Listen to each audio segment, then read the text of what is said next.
And we're back We're back. We're back. with Andres.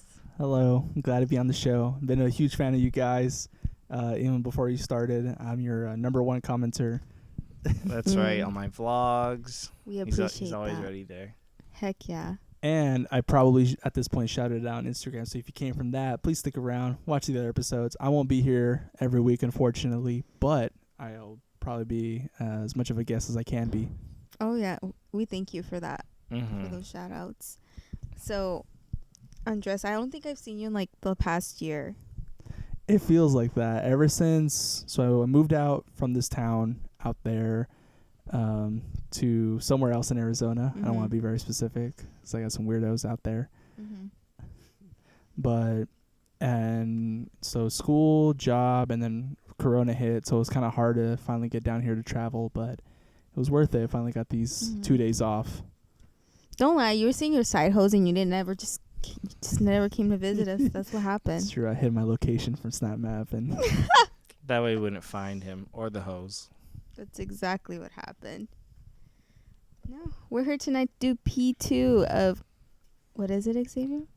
We're here to do part 2 of conspiracy theories. Ooh. now, prior to this, I was not very aware of any conspiracy theories. I think most of them can be easily debunked, but some are pretty You think it's interesting and fun. bullshit? Yeah, Mm. to an extent.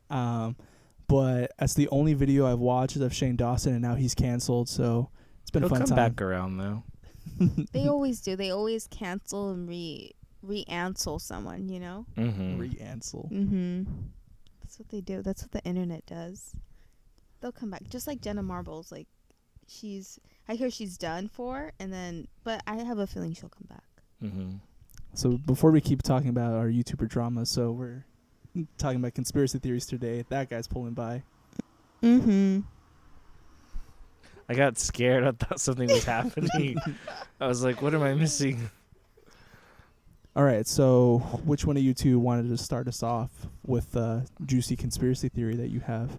Ooh. Because I believe the goal between the three of us was to find, because there's the really common ones like,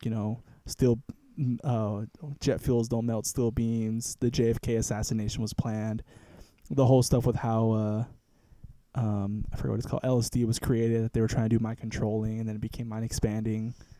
Ooh. Oh, I've got a quick anecdote. Not LSD. It's about ecstasy, though. By the end of 2022, I think, if that was right, or this year, either way, you'll be able to take essentially ecstasy to treat PTSD. That'd be interesting. Mm-hmm. Ecstasy, but the true ecstasy, the one with MDMA. It's MDMA. It's like it's manufactured in a lab. You're also you sit with an 8-hour therapy session too. It's not like it's like here you go have some fun. It's like you sit there for a long time. The You trip actually sitter. spend the night with the doctors, like in the office and all that stuff. It's a big process. But back on topic. Mm-hmm. What are some? Is there like a really outlandish conspiracy theory you've heard on Jess where it's like that can't be true, or it's like I don't buy into that at all? My favorite conspiracy theory, and I've done research for the past 15 minutes. I heard of this one before, but I wanted to research it again. It was the idea that the Holocaust never really happened. Oh, Controversial. that is controversial. And supposedly the beliefs are supported by people that are very like anti, Semitic and things like that. And it's basically illegal in a few European nations to bring up the Holocaust in general, but more importantly to deny that it had happened. So I really like this one. And one of the pieces was even just saying like it wasn't 5 or 6 million people they killed. It was only like a couple 100,000, but they expanded it because they really wanted to bring Hitler down, so they just kind of brought it up. Oh, who's they that's saying this? It didn't give a specific amount. It's to me, it's the same just a idea, group right? It's the same ideology? ideology as like a flat Earth society. Like there's such an overwhelming amount of evidence that it's round or that it happened, yet some people just want to deny it, and I think that's kind of what delved into it.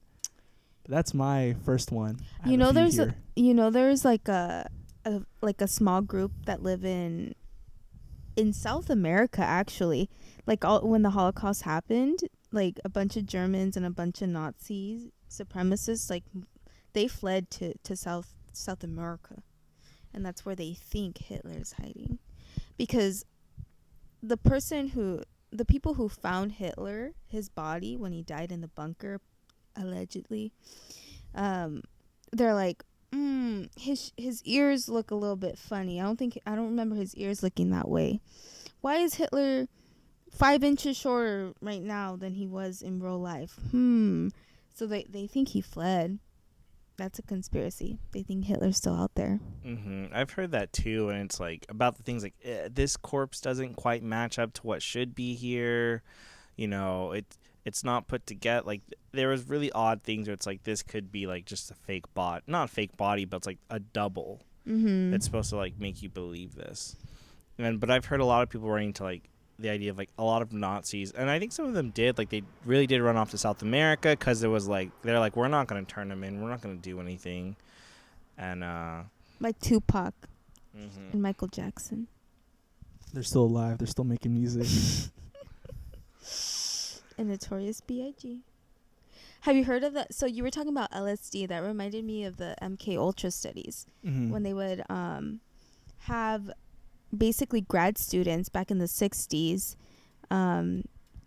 They would kind of like attract people to these like hooky-esque house, like sketch shed houses, and then they would throw these LSD acid parties, and they basically were studying the effects of this drug in terms of mind control and kind of swaying opinion or like swaying decision making.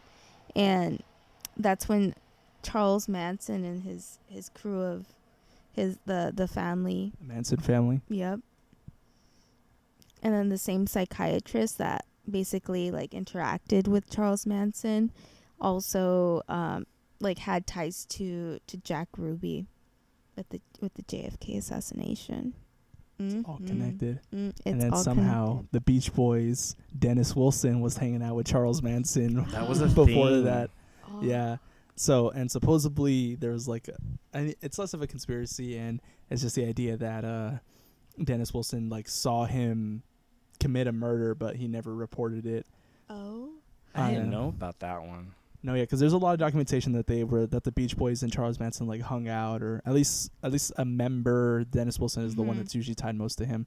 But I just think about how interesting that is. I've heard it. Wouldn't it be nice if we found out what really happened? Our producer just walked out the door. He'll be back. He wasn't picking up the good vibrations. He's leaving to Kokomo. I'm sorry, I'll stop. That's interesting. Whoa. And Dennis Wilson's the one mostly associated with drugs, huh? Yeah. He was the crazy one. Do you have anything, other ones you want to touch on, Lise? I haven't finished the episode. So, I was watching... Do you guys remember the whole Rwanda... I don't know if you've seen Hotel Rwanda, yeah. Yeah, okay. I seen that movie, I believe I was like in middle school or high school. It's got a war machine in it. It was it's basically about these two tribes, the Hutu and the Tutsi. And basically the Hutu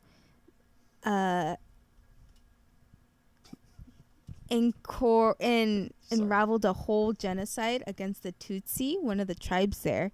And it basically had to do with the Belgium Regiment 2 and colonization. Basically, white people setting foot on, like ground, and basically it's like, yeah, we own this, but we're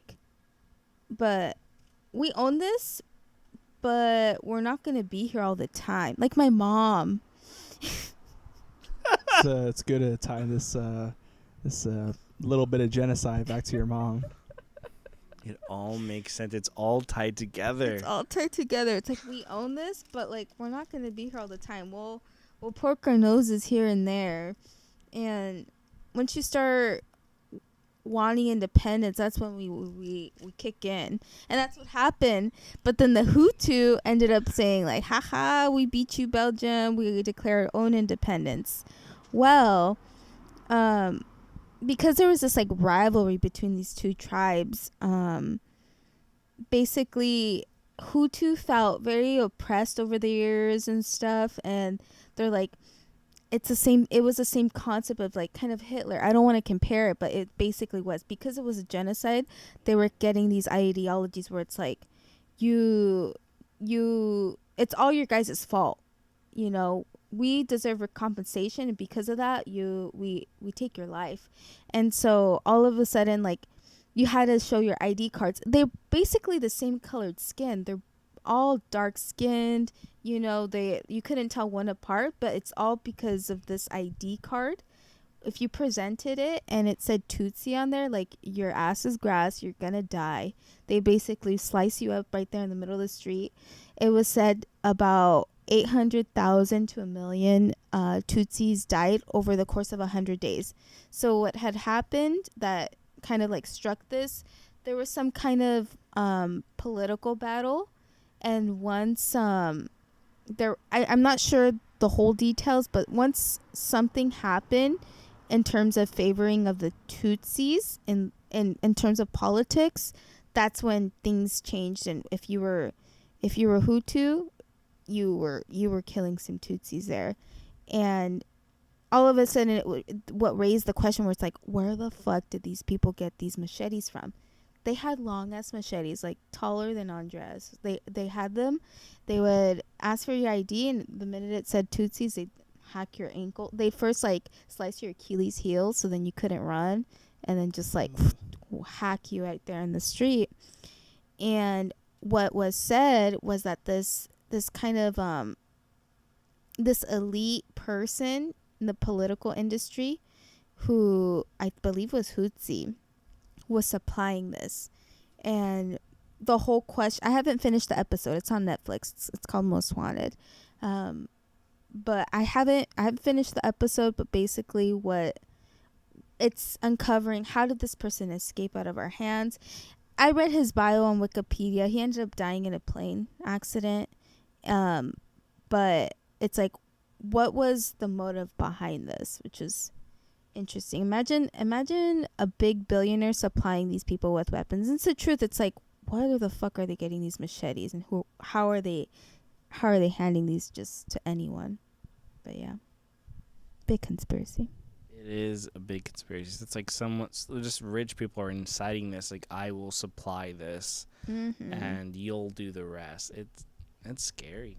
And they were kind of like catering to young teens, and kind of, it's like, no, it's their fault. Like, you need to, and I think it's also a developmental thing. It's like, we gotta hit them when they're young, so that when they're grown men, they have this ideology stuck in their head, and they'll grow up to think this, and basically put out that idea in their kids also. So that's what happened. That's crazy. I didn't watch Hotel in Rwanda, that movie. I saw a movie that took place in the same like time frame. It was called It Rains in April sometimes. I think that's what it was called. I watched it in my AP World History class. And it was intense because you saw like the genocide, and like they're walking into a school and they shoot. I remember the scene. It was an all-girls school, and they just shot everyone down. And it's hours later, it cuts back, and you just see all the bodies. And then you see some of the girls walking up, because not everyone died. Some of them just like fell and basically hid amongst their dead friends. And they would get up and like, okay, there's like 6 of us out of like 40 girls who just died, and our one teacher who's alive. Ooh. So it was just like, it was still a really like jarring thing to see. And it's like, it was crazy. Oof. Andres, what's your take on conspiracies? It's really my take on conspiracies. I think most of them are bullshit, but I do think like that one's less of a conspiracy and just more like true crime. Yeah, the idea that people, fuel conflict for their own personal gain, and it's kind of hard to always try to pinpoint, oh, it's just this person, because you know what I mean. It's at the end, because they can fuel and incite it, but at the end of the day, those people also were a part of it. So it's like. So I think that kind of sometimes takes away from the mastermind behind it. I'd like to dive into something. Of course. A little more on the creepy side of the conspiracy theories. I want to talk about UFOs. Oh, I was Space. like, are you talking about Annabelle? Oh, yeah, we should touch on that too. But just want to touch a little bit on the UFO part real quick. So earlier this year, I don't know if you guys remember, I think it was April had come out. The Pentagon confirmed and released this footage of through like Navy pilots and stuff, showing that they were tracking these unidentified objects, like aerial objects. That Tic Tac. Mm-hmm. And they're like, oh, they're moving in clusters. It's so fast. It's going against the wind so quickly this way. And it's like a grainy kind of black and white video. Like you're watching like off the little cam that's on the plane. And this was back in 2005 that it was first filmed. They had actually, the videos had been leaked for years, actually. They had been circulating. But there was always doubts, like, you don't know. This could just be a mock-up. It's not real. Until finally, it wasn't until a few months ago that the Pentagon released, like, the footage, too, along with the statements, like, yeah, this was real. We put it out because it doesn't contain any sensitive information or anything private that, like, shouldn't be out there. It's like, go ahead. Look at this now. And for years, were like, we don't know what you're talking about. But then all of a sudden, here you go. This is what you've been asking for. Mm-hmm. I just think it's interesting because, you know, when you release something to the internet, that's how a lot of channel or big sites that are kind of focused on finding out random things, for example, Reddit, 4chan. I'm trying to think of a third one. I remember it, but basically things like that, like people who knew how to use computers, and you give them this stuff, and then they can kind of play detective at home. And I just think it's so interesting how, you know, you can release something like that, and now all these eyes are on it, looking at it, focusing on it, and yet something doesn't come out, falsehoods come out, or just always things like that. Censored. Yeah. So internet conspiracies are a lot of fun. Kind of like that Salt Lake City quiet pills. Oh, elaborate. Ooh. It was basically, I don't remember all the details extremely well, but basically this older person that was active on Reddit died, and someone gave that person a shout out, and then for whatever reason that hit the Reddit front page for a while, so people were like, why should I care about this guy that died? So they looked into them. He had military experience, but he was also on Reddit, and then the person that gave him a shout out also had military experience and obviously knew the guy well, and he said some things on some posts that kind of threw monkey wrenches into his validity of why they know each other or what he did. The person who died? Yeah, the person that gave him the shout out, the validity of how he knows the person that died. Oh. So one way he said he scattered the ashes at this location, but there's a mall there, so he said I threw him out somewhere nearby at a ranch, but there's no ranch nearby. It was a whole thing.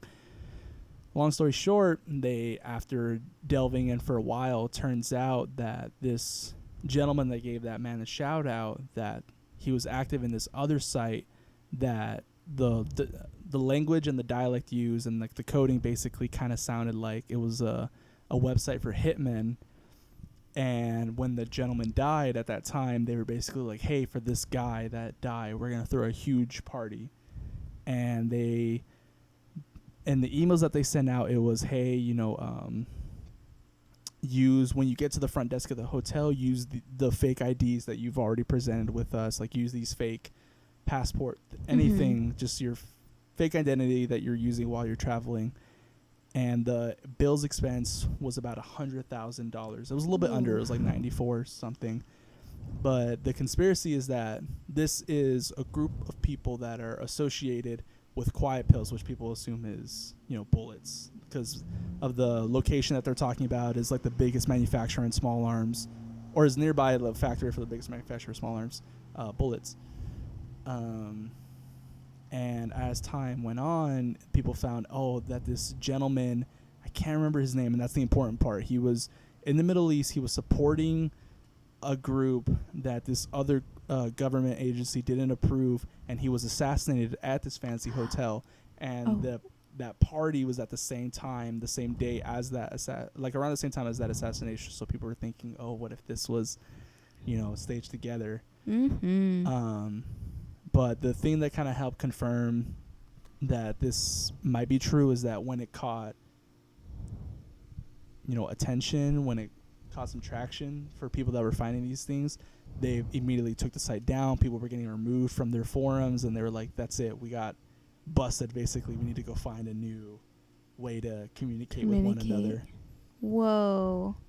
So I just thought that was fun. Dang, that's crazy. And then they went to Omegle. What? And then they went to Omegle. How do you say? Yeah. Omegle? Omegle. You know that like random like webcam site. Show me your boobs. What's the name of the theory again? It was basically centered. I'm sure if you just look up Salt Lake City quiet pills or just Lake City quiet pills, you'll find a story about it. I'm sure, because I'm sure it's been talked about quite a bit in other like true crime podcasts and things like that. It seems like something that would get people's attention, especially since it considered Reddit, and it was around 2009, so it was fairly recent, so it should still have some sort of momentum behind the idea. How the stuff went down. I wonder how it initially made it onto like the front page. That's the thing. Why Reddit cared? Yeah. I don't know. We don't know. You never know. Reddit's wild. I don't even understand how upvoting works. It kind of reminds me of, this is another conspiracy theory. Do you remember a couple years ago, do you remember the Las Vegas shooting? It was at a concert, and like a lot of people died. I think it's still statistically like the worst mass shooting. I believe that, if that's the right statistic. But someone posted a meme, but they're basically saying the facts. It's like, oh, a lot of things don't add up. Like the investigation of it ended really early. When you look at videos from people who were filming, because it was only within the past, 5 years or so. Yeah, less than 5 years. Less than that. Like, there's people obviously with their smartphones, and some of them are filming the situation going on, and they're like, when you look at it, there's like shots coming from multiple directions. Fuck. And it's like, it's not, and they said it's like this one guy who's doing it, and like the rounds he's using and the way it's going at, it was saying like, oh, like as fast as it's going, it's like he would like almost never have time to like pick up another round and switch, and it'd have to be like non-stop. But it's like he couldn't do that with the type of gun like that he was using. So it's like there's just a lot of things like don't add up, and then it's like, and then they close the investigation, even though there were so many loose ends and all these other things. So it's eerie. So what was, what's the whole point? What's the whole point? It's scary. That reminds me of that the DC sniper. I don't know. Have you guys ever looked into that? No. It's basically this gentleman. I think it was this uncle. I think I know who you're talking uncle about. and nephew, father and son. Not really related, but yes. Yeah, duo, and they were obviously sniping people in DC. That's how they got the name DC Sniper. But the way that they did it was they like manufactured this vehicle where they would remove the bottom of a car, and they would just drive around with this basically piece missing, and they would be able to snipe.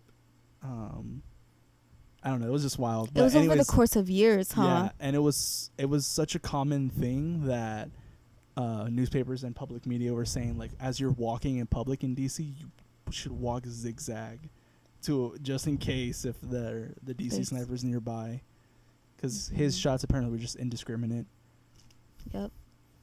True story. Indiscriminate hate. I have to look that up. It's so intense. I'd never heard that one before. It was like kind of like that relationship, like a niece nephew relationship or a uncle nephew relationship, though they weren't really related. It was more like, I met you on an island, I'm taking you under my wing. Like that's what it was. Yeah. Dang. Any other conspiracies you guys want to bring up? I think.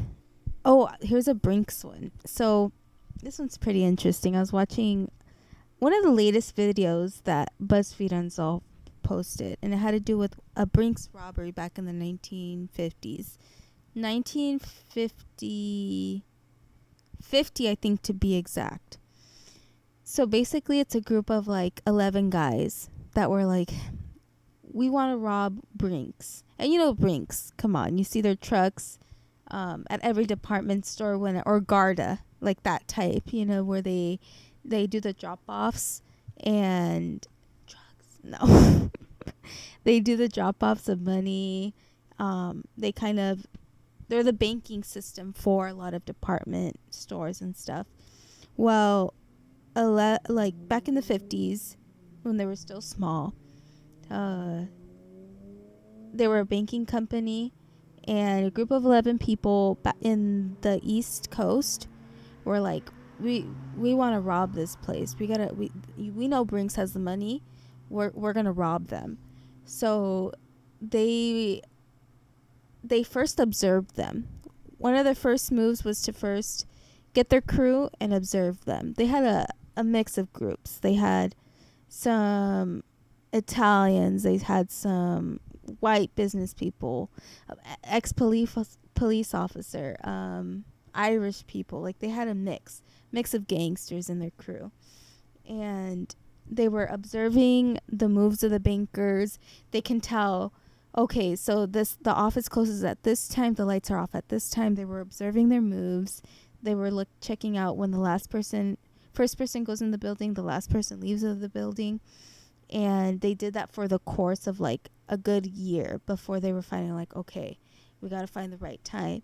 And within the weeks leading up to like the final day, saying, because it was still up in the air, the way a lot of bank robbers do these robberies, I wouldn't know, but Not at all. but a lot of the ways these bank robbers do these robberies are by like testing the waters, where it's like, let's see how the feel of today is, and if it feels kind of like, ooh, if it's too risky, no. So one day when they saw all the lights green, they're like, we got to do it. So their uniform was just like a Brinks man uniform, except they had these like creepy blank masks, and gloves and stuff. And they robbed the place with, I think they left with like a good $2.5 million. They left with a good chunk. And basically they had, if you think about it, they had 3 years with the statute of limitations, I think, from a federal standpoint. But then it might be vice versa, federal and state. But basically they had 3 years to get off scot-free. If no one reported them, if they didn't find out who it was, they had 3 years to basically lay low and then get scot-free, and the money was theirs. And 6 years officially. 6 years out of state or federal, it varied. But basically they had to make it 6 years just to be safe. Like, we're going to make it through these 6 years. And over the course of those 6 years, it was one of the guys from the crew kind of kept getting in trouble. He kept getting in trouble and kept getting caught. I'm not saying all of them weren't getting in trouble, weren't like doing bad shit, but this one was on the police radar a lot. And so he was kind of always asking for money from these group of guys. And then the police officers are kind of putting two and two. It's like, why are you writing these to these men a lot? Like, they're why are they paying for this a lot of the times? Woo, that's scary. And so they were kind of acting suspicious about it. And eventually, what happened? The guys didn't want to send the guy any money. They're like, dude, you're getting in trouble. Like, that's on you. We're not going to send you any more money. And so then it was nearing up, like, it showed the timeline in the video. Like, 55, this person got caught. But the police are still looking into the robbery, but they haven't caught anyone yet. They haven't made any arrests. And then finally, it was literally like, it was January of like 50. He basically they did the robbery in 50. He had up until 56 to get caught and stuff, and finally extradited and get tried for the robberies. Well, it was like 10 days left. 10 days. Till they could have left scot-free. And this man, the one that kept getting in trouble, was like, nah, you guys aren't sending me money. What do you want to know?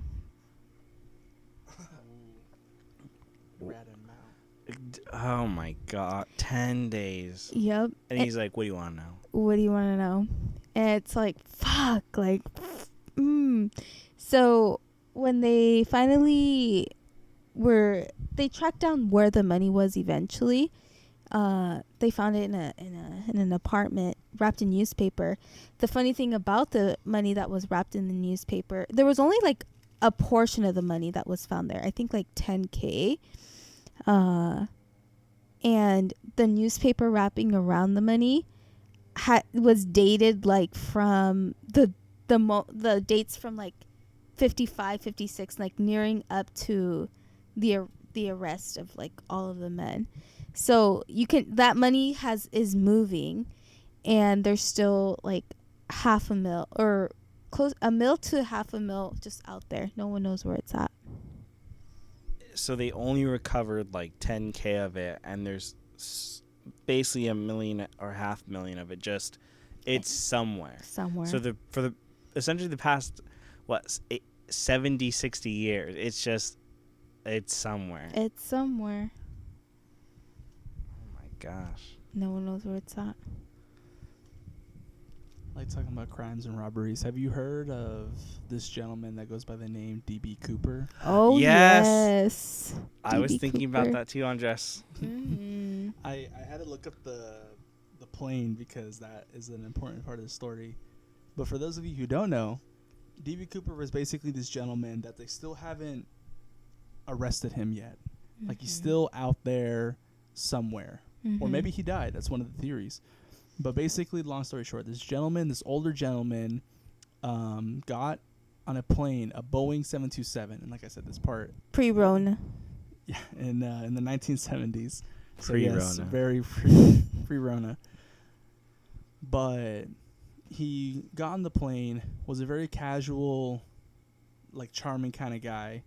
Eventually called over one of the stewardesses and said, "Hey, I have a plane in my backpack. I have a bomb in my backpack." Opens up the backpack, shows all the wires, things like that. Even if it wasn't a bomb, if you're in that situation, this guy's crazy. Maybe it's real, maybe it's not. Mm-hmm. But he basically makes this list of demands. He wanted 4 parachutes, and he wanted, I think it was $200,000 was what he asked for, which was, back then about $1 million or so now. Like, I forget the exact amount. But they land. He takes a few hostages. He lets a good amount of the people go, and then they start flying again. And he was very specific about where he wanted to fly, how he wanted to fly, where he wanted the wings. For example, the only detail I remember for sure is he wanted the wings at 15... Like an angle, huh? Yeah, at a 15-degree angle, and to fly very slow because he wanted it to be controlled. It's like he seemed to have some sort of knowledge about the plane. Mm-hmm. Then, supposedly, at some point, there is... On that plane, the Boeing 727, there was a way to open up one of the doors by the stairs, and the planes that were following that plane did not notice the man leave, because at some point the hostages realized, hey, D.B. Cooper's no longer on the plane. Right. And of the 4 parachutes he requested, 2 of them are missing.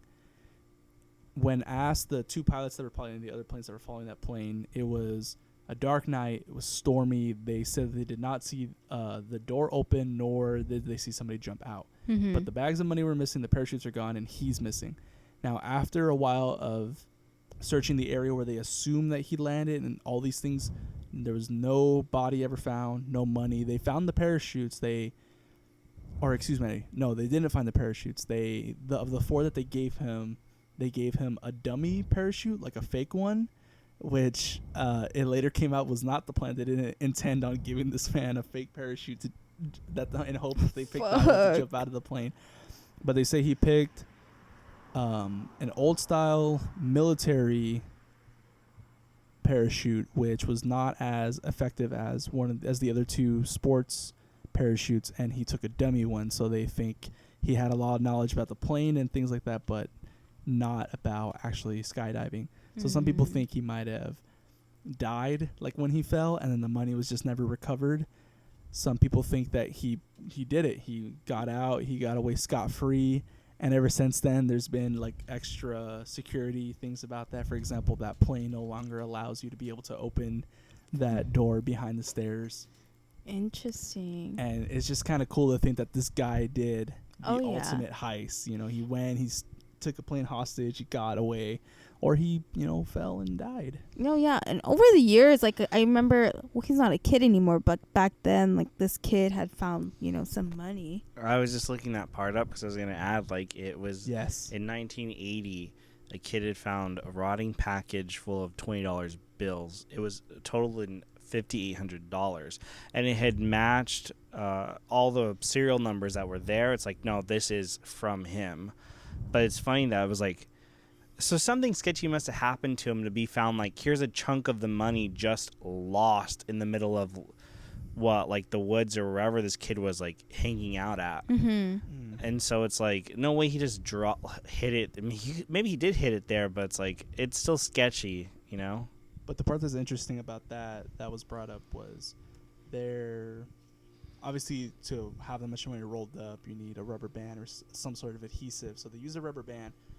But the money, yes, was washed out, degraded, things like that. But the rubber band that he found it in was quite fresh. It was very new. Like, it was not as old as the 10-year time or whatever it was supposed to take. Like, you would expect, even here in Yuma, rubber bands just fucking rot. Like, everything, like lawn stuff rots and stuff. So you think, whoa. So it's almost like that money would have had to have been, like, placed back earlier. Yeah. Like, And I mean, the rubber recently. band, like, recently adjusted and things like that. How odd. The I Heart Boobies band. That's how soon. That's how recent it was. Is this from 2009? No, I did a little inflation check. That the money worth now, him asking for $200,000, it would be $1.2 million today. That's what it was. I remember thinking like it was something like that. $1.2 million. Whoa. Speaking of another American mysteries, so I was on TikTok today. Greatest place for mysteries. Mhm. How is that site still running? Right? It's a mystery. Microsoft was Huawei. supposed to buy them. Huawei. But so I was scrolling through and what happened? I don't know. I just thought it was funny.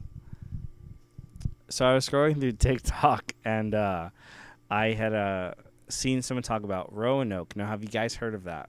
I have not. That Please does enlighten me. sound familiar. So Is that an ad kind of thing? So Roanoke is basically, it's a lost colony of, like, early settlers in America, and I'll tell a story while I look up the more details. But basically, it was this lost colony from in the 1500s. Where basically they came to, like, settle in America. There were a lot of troubles doing so. There was, like, deaths, lack of food, people getting sick, and so the founder said, I'm gonna go back to Europe, and I'm gonna get us more supplies and people, and basically, like, help, like, revigorate the settlement here. Mhm. And back then it took years to get anywhere. So when he got back on that ship, it would be like a few years for him to turn back around all the time. So when he finally did, when they reached back to the settlement, there was nothing. Everything was abandoned. There was just no evidence of anything of, like, where they went. It's empty. It's like Witches. a ghost town. Ooh. Maybe witches. The only, like, clue they had was on a tree in Roanoke, there was, like, a carving of a word, and it said Croatoan. Interesting. And so people had wondered, like, what that meant, what happened. Who knows, theories from witches doing something to aliens abducting the people and stuff. But the guy on TikTok, and this was a theory that had been out there, but I guess there was some more evidence recently found to, like, enforce that more, is basically that, because the Croatoan is like a Native American tribe that's right around there. Mm-hmm. And so basically what it's purporting now is that the settlers that were there said, this isn't working out. We know there's a tribe right here has figured everything out how to live here. They have no problem functioning. So the theory now is that they just basically acclimated them and settled and blended. And so generations, like all these people now are like, oh, all those early settlers are now part of that tribe essentially. Because it was like, well, what's the easiest thing to do is just, well, Become they're there. them. Uh-huh. A flip. And Or genocide. or genocide. So that was, but that's what's looking like more. But it's always been like odd things. Like if you look, even American Horror Story did their own version of it. Oof. But it was one of those things that eluded, like Americans, like forever, like what happened. But looking into some more of the theories about it, it's creepy stuff. But I was on TikTok too. Another thing was, I guess when like the Pilgrims first got here, they ran to like a native tribe, and apparently we'd have to fact check this, but one of the Indians who spoke English, his first thing was, "Do you guys have any beer?" They would ask that. I've always wondered how good alcohol from back then tasted, because we think about nowadays we have all these different kinds of fermentation styles and ways that you can make the beer. Mm-hmm. Like I wonder if back then they just had, all right, pick your three, Oh yeah, hooch from the jail cell. Mm-hmm. I would think it'd be very not good. There were no margaritas back then. It was just straight. No. Like it would, like there would be beer and stuff, but I feel like obviously like over years, like yeah, it's been refined to where it's like, yeah, we can make this thing to the best version of it. But I think when you're thinking back in the 1500s and stuff, it's like it must have not been very good. That's what they used to clean each other's wounds after. It's like, all right, we pour it over your arm cut and we slam it afterwards. Ooh. I feel like that's not that far off from somewhere. I feel like I've seen that like somewhere in a textbook. Have you guys ever been to Alcatraz? No. I've been nearby. Well, I've never been to the actual, like, inside of it, but I saw it. Mm-hmm. The area. Looks cold. Yeah, it's really cold. San Francisco's really chilly. A few years back, we had gone. It was like a family trip. We went for Janet's birthday, and when I had a family, that's when we went. We went and we stayed the night at a nice hotel. The next day, we were set to go to Alcatraz. They actually have night tours. Not right now, but they had night tours, and all of them are booked. Like they get booked in months in advance. It's in high demand.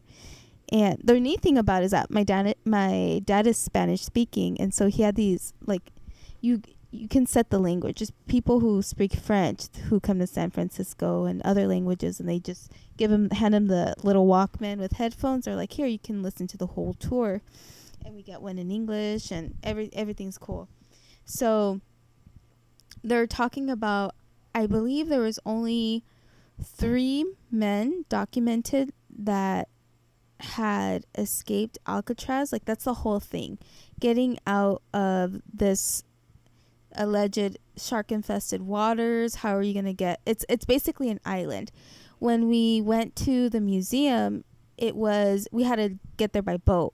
And when you get there on boat, it's kind of like normal. It's really lax. It's like a way of living. There's kids who grew up there. Like there was a school there. Like people raised their family there. Like the correction officers who were a part of and working there. They had a small community almost. They did, and it was said that I think it's 3 that escaped.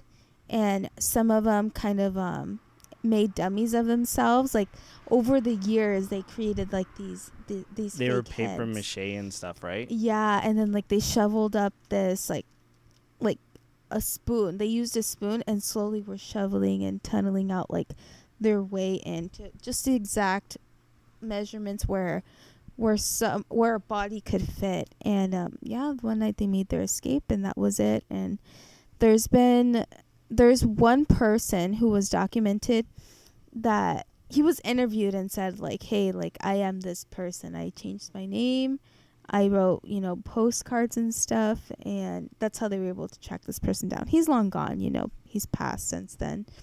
But but yeah, it's really interesting where, and it was funny because I'm like, dude, you're being interviewed and we were looking for your ass.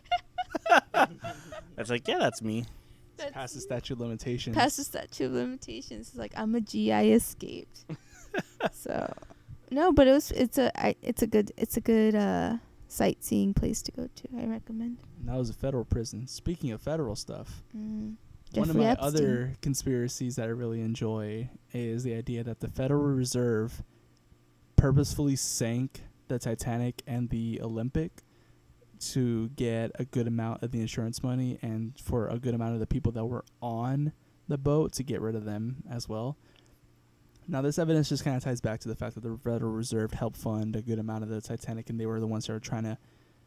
Basically, this would be a way to help power them to be not only just a Federal Reserve for America, but that it could have control and power in other parts of the world.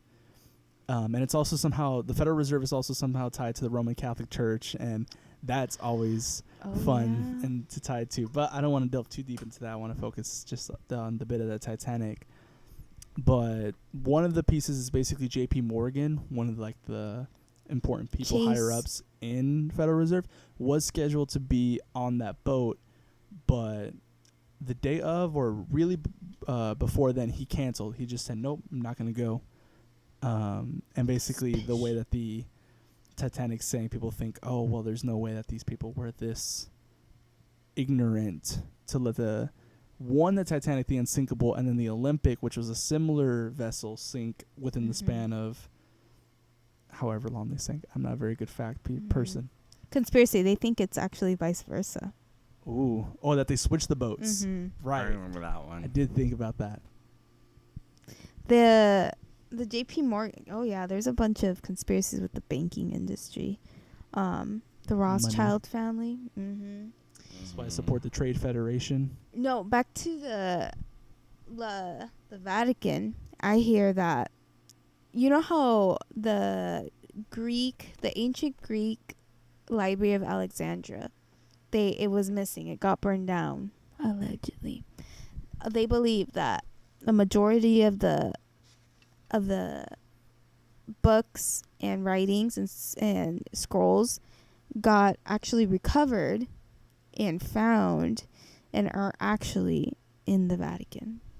I'd believe that. There's a lot of stuff that's just hidden in there that no one knows about. And I think we talked about this the last episode, where it's like it's now like the secret vault of the Vatican, and it's like you can request things from it, but the thing is, though, it's like they like tricked you into doing it. It's like the way it's like, yeah, you can ask for anything so long as you tell us exactly what it is and where it is in the library. If you could tell us those things, we'll get it for you. So it's like, it's almost like you can't just go browsing, or if it ever does, it's like maybe once in a while, like a scholar is like allowed, like you can look at this little section right here, things we've approved for you to look at. Whoa. Yeah. Sketch. I think that, I just think that that's a real interesting way to, instead, show me where it's at. Show me. I'll get it for you, but just show me where you're talking about. I wonder, this entered my mind when I was driving, when I heard that piece. What if like a whole group just decided to be like, no, we want to know what's inside, like a whole group, like Antifa, like basically people storm the Vatican, like we're gonna go in. I mean, you we're have gonna go loot. You have like the Swiss Guard, who's ever there, as like literally right there, but like, will they drop arms, do you think? Yeah, maybe. I mean, their whole idea of like the Swiss Guard is like, you're protecting the Pope first off, but like I'm sure they have people like there, like, hey, if this situation were to ever happen, like, your job is just to kill them. Like, you don't let anyone get in here. Because, like, there's stuff that's, like, if it's handled wrong, it'll just fall apart, too. Like, there's stuff that's so old. Like, let's say all that stuff from the Library of Alexandria. That's incredibly old. Like, imagine they, like, start looting it, handle it the wrong way. It's, like, it's crumpled in half. Now we can't read it. So that'd be, like, my first thought. I was like, man, like, they destroy it anyway. Yeah, I'd be in a weird way. I'd be like, that'd be cool to see what comes out of it, but it's like, but be careful. Don't break anything. just smash everything, just instill. Then we'll have the chaos. library again all over, Andres. And then there's seek an iPad around that has everything held on. The holy iPad. That should just take pictures, scan everything, then burn the thing. Have you heard of Bob Lazar with the UFOs? I feel Nope. like it sounds familiar. Back in the, I want to say the 70s, 80s. He came out and was like, guys, there's UFOs. He's the one that kind of was like, there is an Area 51. The Mhm. reason we know about Area 51 is because of Bob Lazar. He's like, this is where they're at every night. I know because I used to work there. They fired me. And that's why they come here. And yeah, he would even record some pieces like, you see those weird things up there that that happens every Wednesday, every 2 weeks, every Wednesday, and there's this George something, I forgot, but he basically made this Netflix documentary on Bob Lazar and explaining his story. Once Bob Lazar, did I turn on my mic? No, I can still hear myself. Once Bob came out like in the 80s and was like, hey, there are UFOs, every school, every person attempted to erase any record of him. And they pretty much almost did it. It had to be like through kind of buddies and like old telephone lists that they had to like kind of verify, like, oh yeah, Bob, you actually did go to this school. MIT tried to say you never went here. Los Alamos, which is one of the prestigious like schools in New Mexico, tried to say we don't know you, we don't know you, we don't know who you are, Bob. And there's just a lot of people who are like, no, people have came out and said, I used to work with him, or yeah, look at this was his extension. And it's just like the government erasing him. That there's this deliberate attempt to like, no, you didn't exist, you're clearly lying. But you have all these people with anecdotal evidence and like, no, you were here. It's like, he was right because we have this right here. And like, oh, look at this picture when we did go to school and stuff. Like, you have all these little things that add up. One of the, I forget his name, he was a well-known broadcaster there who also like shined light on the story. What's his name? It's not Commander Favorite. Commander Favorite was a Navy person that came out and was like, this Tic Tac is a UFO. He registered our equipment, basically registered them as like as an enemy, and basically, like, I don't know, I'm not familiar with Navy tech stuff, but basically when there's a threat, and that's what their gear threatened them as. And they said that they felt like tracked and stuff. But the other guy, he was a well-known broadcaster, George Knapp and Jeremy Corbell. Jeremy Corbell is that broadcaster person that shined light on Bob Lazar, and he's like, I would call everywhere to verify, where did this person work, where did this person go to school, did he really go to MIT, did he really, like, was he really studying at Los Alamos? And they'd be like, yeah. And then he'd follow up like a month later, we don't know who that is. So Cover up. Conspiracy. Fun, shady stuff. Like Jeffrey Epstein. So, The speaking modern of conspiracy, Jeffrey Epstein. that's a whole other. That's like involves. That should be its own episode. Oh, Isn't there already a Netflix documentary? There on is that? like Okay. Filthy Rich, right? I think So it's more about Will the Ferrell's name is in there.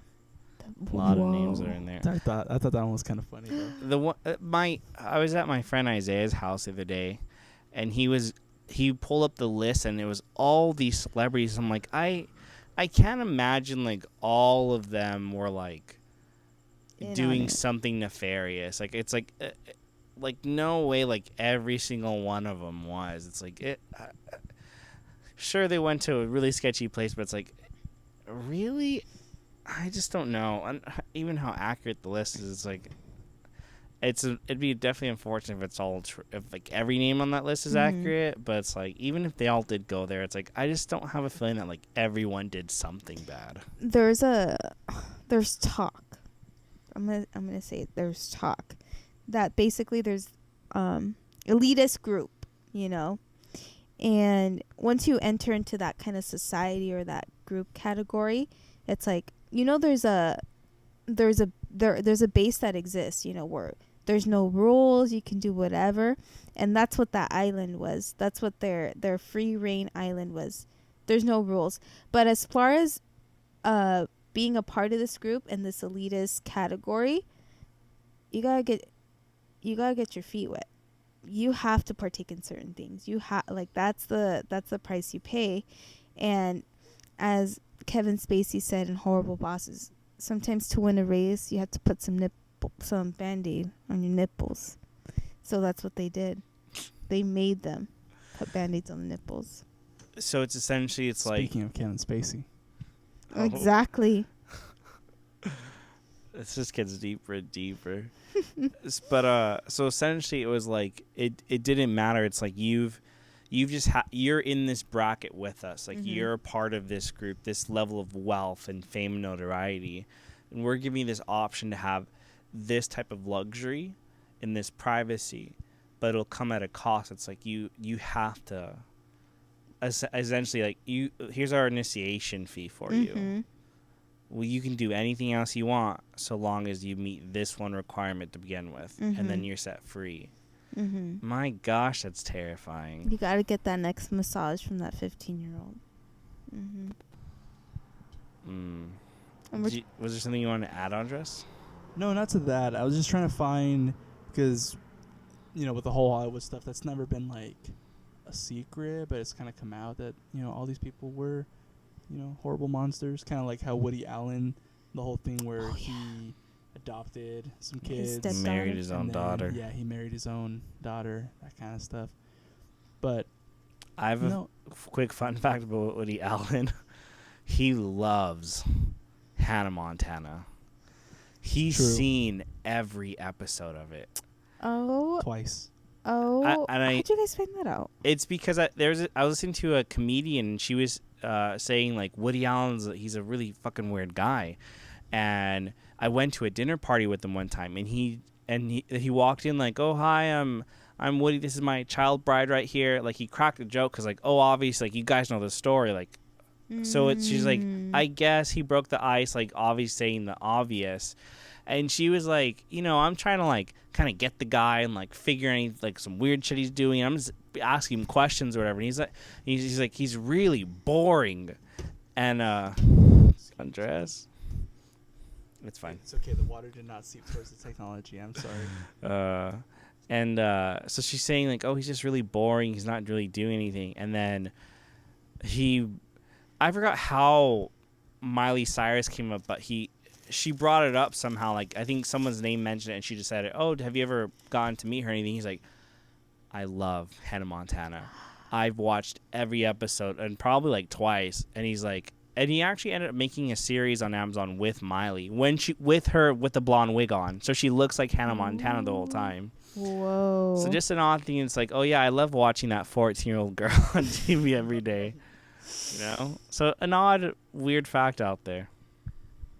Oh, is that what you were gonna say about? No, Woody? yeah. Speaking of stuff like that, man, I love watching that scene where Victoria Justice uses her feet to fire that bow and arrow. We're getting very off topic from our conspiracy. Was that a thing? Yeah. You In didn't the watch that part? Breakfast Club Yeah, episode. The Breakfast Club episode. She uses her feet to fire a bow and arrow. I didn't really watch Victoria's that Where much. she's trying to well, be you have like. to remember, speaking of conspiracies, the Nickelodeon one where it's not so much of a conspiracy anymore. It was for years, and it came out that basically, you know, Dan Schneider's like a raging pedophile and has a foot fetish, and you know, like especially how he made Ariana Grande do all those like weird things for Victorious, and sometimes it wouldn't even go onto the show, but he would keep it because he was the director. Things like that. Whoa. But if in every show what Dan Schneider has, there's feet involved, and there's quite a bit of it and stuff that happens.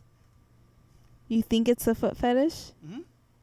It's funny because Like to floss as my a kid, toes.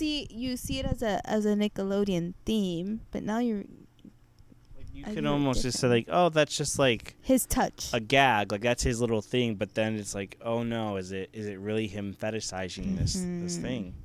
And And it's there was that possible. whole thing with, I mean, the most popular video, especially for Ariana Grande, when it comes to that, is how Victorious, how they had the slap.com, and they would put like videos with the actors so that fans could be like, oh wow, they're really real people. But there's one where basically Kat, her character, is just sexualized for like a minute, where she does weird stuff and ends up putting her foot in her mouth. There's a lot of stuff with feet in that video. Hence the thing where I've Ariana noticed a lot Grande of was picked innuendos. A lot. Yeah. This is getting my heck. That's dark. Mm-hmm. I thought you guys were more familiar with it. I love watching those videos. I When I think know. of Dan Schneider, I almost think of what's his name? The guy from Subway.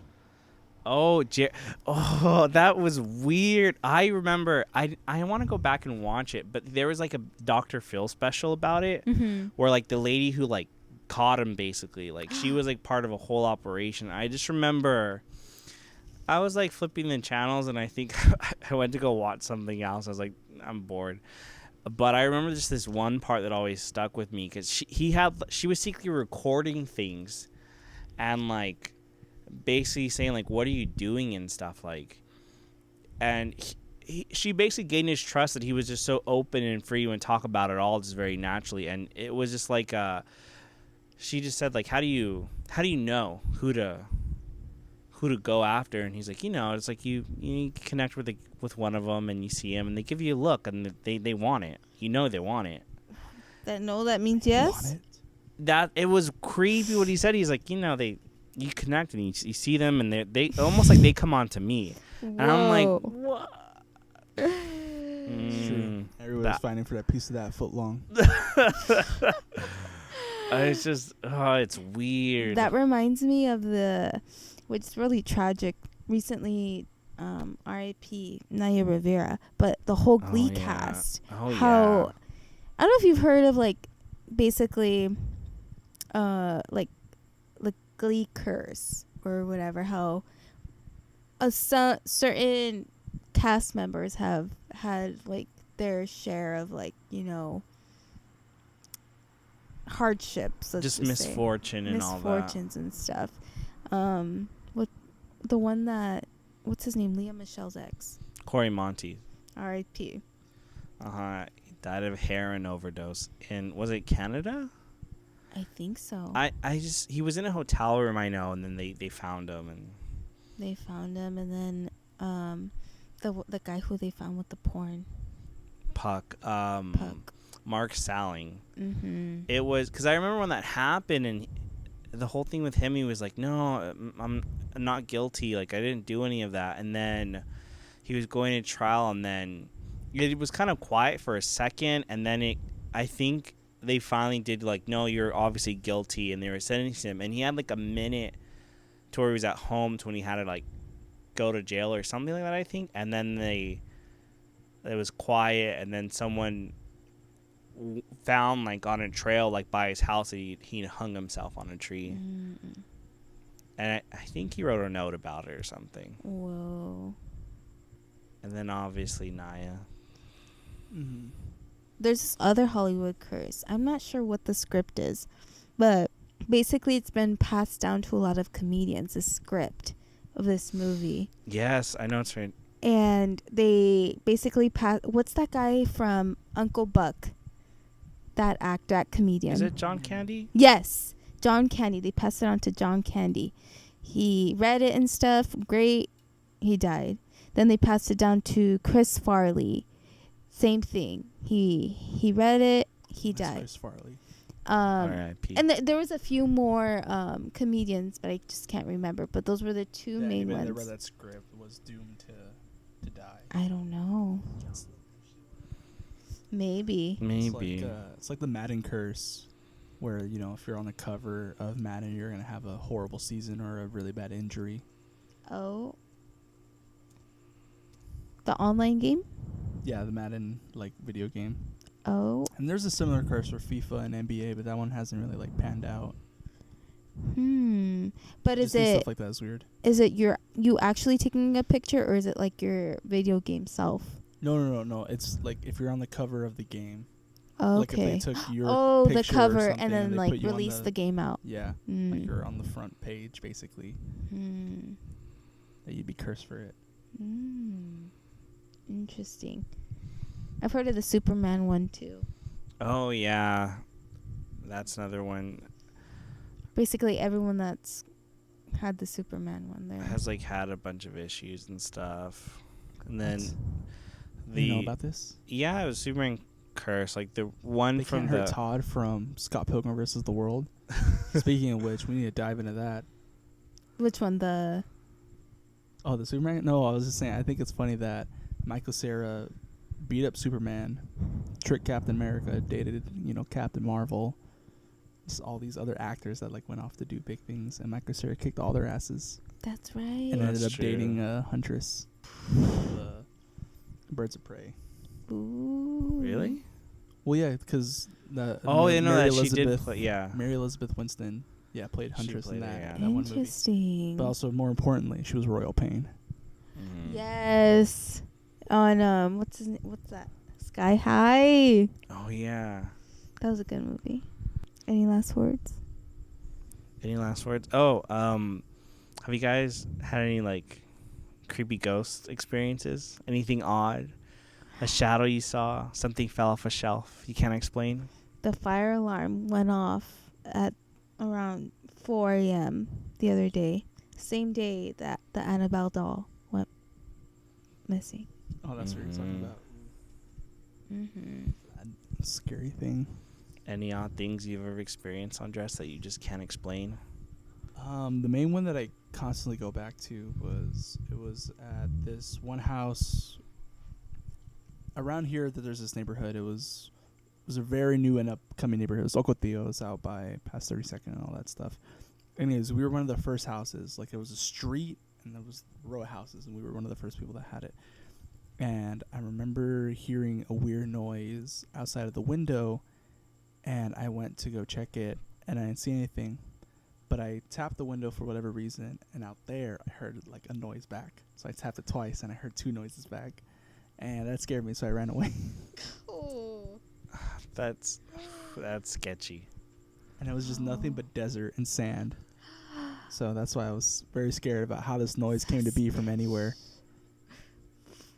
I scared my sister one time too, though, with the ghost stuff, because you know how stuff fogs up like glass. I knew that she was gonna come, like she was gonna take a shower after me. So I wrote "You're next" on the window with my finger. And then when she went in there, obviously it steamed up, but the oil like kept it there. So she read it, and she was very scared. That was fun. I haven't had anything creepy necessarily happen to me yet. I was working one time at work, and just a box fell randomly. There was like no air. It was quiet. Like, it was on the shelf properly. Like, nothing. Like, no one had moved it at all. Like, nothing. Like, no one else.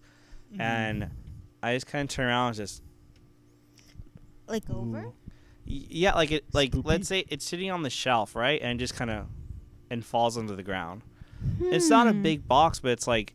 it wasn't like tipping or anything. It was just right here, like perfectly lined up, and it just to fall over. Yeah, and it was like it was just like the only eerie thing that like happened to me like at work or anywhere else. Just like that, no reason, it just fell. But my coworkers have told me ghost stories and stuff they've had at that Avenue B. Not at this one, but just in terms of themselves and stuff. But I think I'll save that for another one. Well, I'll tell one real quick. Just, I had these two coworkers who were dating, and they were getting hot and steamy. They have a house in Mexico, and they were sleeping over there one night. And the girlfriend wakes up and tells her boyfriend, like, "Hey, wake up! I see something. There's something in the corner of the room. There's like a person. There's like a shadow there. Like, I'm not kidding. Wake up!" And boyfriend goes, "That's just the ghost of the house. He's there. Go back to bed. It's fine. He's just there. He's there." And he's just like, they're like, oh, the house is haunted. It's fine. And then they told me on another occasion, the girlfriend was telling me that. I forget what happened, but it was just really creepy. I think the power went out. It was just really eerie. They were like, no, I don't want to sleep in here. No one wants to sleep in here. Let's leave. Mm-hmm. And so like the mom and the siblings and whoever else was there, like it was a handful of them. They're like, we're going to go.